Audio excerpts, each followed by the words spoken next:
Iginatuwa ni Senate Minority Leader Alan Peter Cayetano ang pagsulong ng panukalang Magna Carta of Barangay Health Workers sa Senado. Anya, panahon na upang mabigyan ng sapat na sahod, benepisyo at pagkilala ang mga BHW bilang frontliners ng primary healthcare system.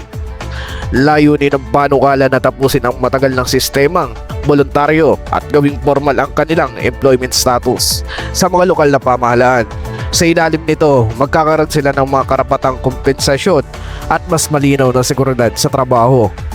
Giit naman ni Senator Cayetano, mahalagang palakasin ang hari ng mga health workers sa barangay upang maging mas matatag at epektibo ang sistema pangkalusugan ng bansa, lalo na matapos ang mga aral mula sa pandemya. Eric Santos, Action Tabloid.